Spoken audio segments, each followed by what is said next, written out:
बनने वाला है उसको हमेशा मनवा रहा हूं। 40 साल मेरे शासक को ओढ़ना बिछौना समझ के किया, बहुत बचपन से आया। जुल्फिकार अली भुट्टो सबसे कम उम्र सेक्रेटरी जनरल थे मुस्लिम लीग के, ढाका गिरा तो सबसे कम उम्र उसके बाद मैं था।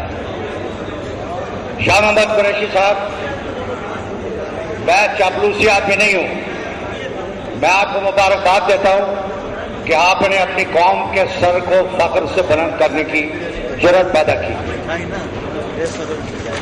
इख्तिदार आनी जानी चीज है, याद रखो। आपने पाकिस्तान के साथ वफादारी की है, इंशाअल्लाह अनकरीब आप एक बहुत ऊंचे मुकाम पर जा रहे हो।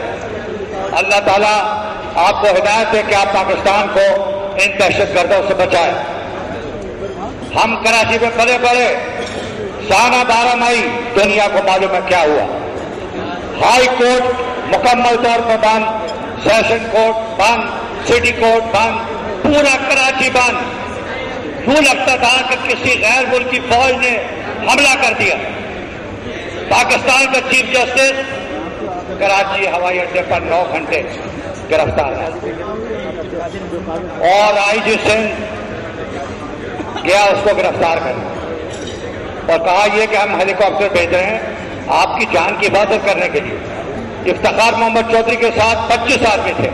हिज़्ब इख्तिलाफ पे खूब डेस्क बजाए हैं, मैं उनके राब्ते का भी शुक्रिया अदा करता हूं। सानिया 12 मई के बारे में तफसीली गुफ्तगू हो चुकी है और बहुत सी बातें ऐसी हैं जो मैं दोहराना नहीं चाहता, लेकिन इसमें कोई शक नहीं कि ये एक ऐसा स्याबाब है जिसे भुलाया भी आसानी से नहीं जा सकता, क्योंकि मासूम लोगों की जानों का ज़िया हुआ और आज तक इतने साल बीत जाने के बावजूद किसी को अकाउंटेबल नहीं ठहराया गया। वो हजरात, वो कुंबे, वो खानदान जो मुतासरीन में गिने जाते हैं, वो आज भी तलाश कर रहे हैं कि उनको कोई रास्ता दिखाया जाए, उन्हें कोई बताया जाए कि उनके साथ बीती क्या और फिर लोग चाहते क्या थे। और 12 मई को जो इज्तिमा जमा हो रहा था, दर हकीकत वो तो रूल ऑफ लॉ के लिए और एक आजाद अदलिया के लिए उन्होंने एक अलम उठाया और एक कोशिश का आगाज किया। बिलाखिर वो काफिला कामयाब हुआ, जुडिशरी रिस्टोर हुई। चीफ जस्टिस साहब जो हैं आज पाकिस्तान के सुप्रीम कोर्ट के चीफ जस्टिस हैं, तो उन्हें कामयाबी हुई, लेकिन एक बहुत बड़ी कीमत भी बहुत से मासूम लोगों को अदा करनी पड़ी। अब ख़वातीन व हज़रात, जमहूरियत में और जमहूरियत के लिए मैं समझता हूं बर्दाश्त बहुत जरूरी है। अगर हम में बर्दाश्त का मादा नहीं रहता तो फिर जमहूरियत का कारवां आगे बढ़ नहीं सकता, क्योंकि जमहूरियत में मुख्तलिफ आरा होंगी और कोई जरूरी नहीं कि सभी आपसे मुत्तफिक हों। डिसेंट डेमोक्रेसी का हिस्सा है, डिफरेंट पॉइंट ऑफ व्यू हुआ करता है और हमें एक दूसरे का नुक्ता नजर समझने की और सुनने की हिम्मत होनी चाहिए, चाहे वो हमें पसंद आए या ना आए।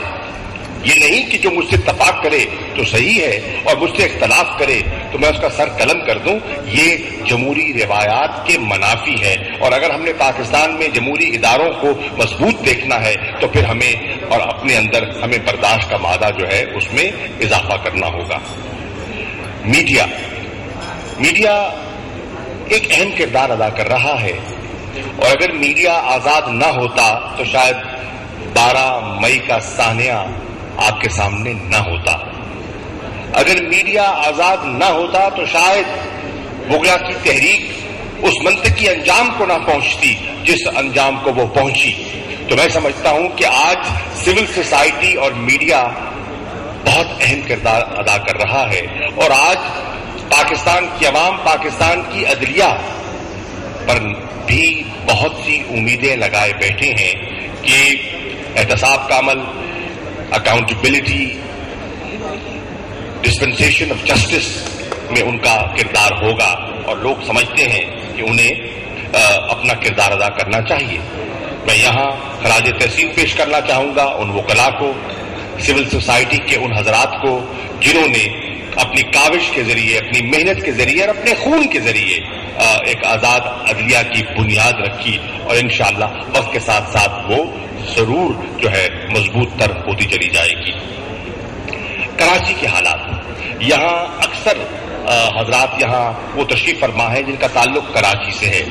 मैं तो कराची में नहीं रहता, लेकिन कराची आता जाता रहता हूं, लेकिन बहसीत एक पाकिस्तानी कराची की अहमियत से वाकिफ हूं कि कराची कितना अहम शहर है और अगर कराची में अमन नहीं है तो पाकिस्तान में अमन हो नहीं सकता, और अगर कराची में अमन नहीं है तो पाकिस्तान की मईशत का पहिया रवा दवा रह नहीं सकता। तो कराची की अहमियत से कोई इनकार कर नहीं सकता। अब सूरत हाल ये है कि कराची में टारगेट किलिंग हो रही है। ये लंबी बहस है, कौन जिम्मेदार है कौन नहीं, मैं समझता हूं वक्त नहीं है उसमें पढ़ने का, लेकिन हकीकत ये है कि टारगेट किलिंग का शिकार लोग हो रहे हैं। ये हकीकत है कि आज भी डकैतीज जो हैं उनमें इजाफा दिखाई देता है। मैं कल लैंड किया कराची और टेलीविजन देख रहा था तो कल 30 लाख की डकैती हुई है और टेलीविजन पे उसकी फुटेज चल रही थी, तो कल ही कराची में 30 लाख की डकैती हुई है। इसी तरह पर्ची माफिया, बत्था माफिया, मैं आपको क्या बता सकता हूं, आप मुझसे ज्यादा जानते हैं। मोबाइल स्नैचिंग और ऐसी किस्म की हरकतें जो हैं वो अब जो है एक मामूल बन चुका है और कराची वाले उसे कंडेम भी करते हैं, कराची वाले उससे मुतफक्कर भी हैं, कराची वाले परेशान भी हैं, लेकिन वो सब कुछ चल रहा है, रवां दवां है। हमें हल चाहिए। कराची वाले अमन चाहते हैं, कराची वाले सुकून चाहते हैं, कराची वाले अपने मसाइल का हल चाहते हैं और हमें आज जरूरत इस अमर की है कि हम माजी को मत कोसें, हम मुस्तकबिल की तरफ देखें और देखें कि मुस्तकबिल में कराची के अमन के लिए, कराची के सुकून के लिए हम क्या किरदार अदा कर सकते हैं। यहाँ दानिश्वर तशरीफ फरमा है, यहाँ मीडिया तशरीफ फरमा है, यहाँ मुख्तलिफ दीनी सियासी जमातें, ज़ोमा, उलमा तशरीफ फरमा है। हमें सोचना है कि हमने कल के एक फलते फूलते कराची के लिए जो पाकिस्तान के लिए लाजिम है उसके लिए हमने क्या किरदार अदा करना है, और मैं समझता हूं कि आज की डिलिबरेशंस जो है उसमें एक इम्पोर्टेंट रोल प्ले कर सकती हैं। अब सवाल ये है, लोग कहते हैं कि सियासी जमातों का इसमें हाथ हो सकता है। अब देखना यह है कि इस वक्त सिंध में कराची की सूरत हाल क्या है। सिंध की सबसे बड़ी सियासी जमात मेरे नजदीक पाकिस्तान पीपल्स पार्टी है और वो हुकूमत में है। कराची की सबसे डोमिनेंट पार्टी MQM है और वो सिंध हुकूमत का हिस्सा है। पश्तूनों का पाकिस्तान में सबसे बड़ा शहर जो है वो कराची है आज, और ANP कोलिशन पार्टनर है मरकज में भी और सिंध में भी। तो अब देखा जाए तो ये जितनी मौसर जमातें हैं वो हुकूमत का हिस्सा है और उनका इनलाइटेंड सेल्फ इंटरेस्ट है कि कराची में अमन बरकरार रहे, क्योंकि अगर कराची का अमन बिगड़ता है तो जिम्मेदारी उन पर आयद होती है, गवर्नेंस उनके पास है और उन्होंने उस गवर्नेंस का अमली मुजाहरा करके दिखाना है, क्योंकि कराची की आवाम खामोशी से देख रही है और कराची की आवाम ने इजहार करना है। अपने वक्त पर करेंगे, यकीनन करेंगे। मैं समझता हूं कि आने वाले इंतखाबात में उसका इजहार यकीनन होगा और कराची के लोग साइलेंट ऑब्जर्वर्स हैं और वो देख रहे हैं। और मेरे ख्याल में कराची की ये जो अहम पॉलिटिकल पार्टीज हैं और उनके कायदीन और अकाबरीन हैं, उनको बड़ी संजीदगी से सोचना होगा कि हमें कैसी हिकमत अमली अपनाई जाए ताकि कराची में टारगेट किलिंग, कराची का अमन जो है उसको हम बेहतर से बेहतर करने में कामयाब हों। यहाँ ये तस्वुर ये भी आता है कि हमारा जो पुलिस का स्ट्रक्चर जो है, जो लॉ इन्फोर्समेंट एजेंसीज का स्ट्रक्चर है, वो इनएडिक्वेट है।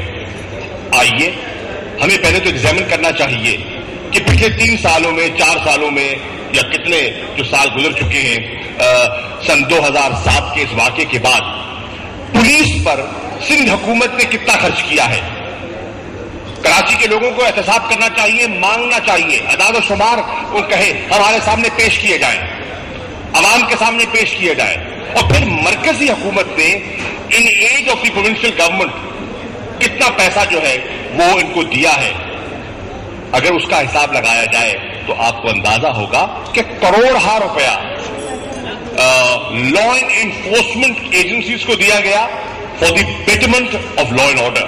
اور اس کے ساتھ ساتھ اگر آپ حساب لگائیں کہ آج بھی کراچی میں رینجرز ڈپلائڈ ہیں اور وہ ڈپلائمنٹ جو ہے it is not free of cost, اس کے اخراجات ہیں, اس کی قیمت چکانی پڑتی ہے. اور اگر اس کو دیکھیں تو وہ بھی آپ کو اندازہ ہوگا کہ اس کا جو عوام پر اور ایک ٹیکس پیئر پر اس کا کتنا بوجھ ہے. پھر گینگز ہیں,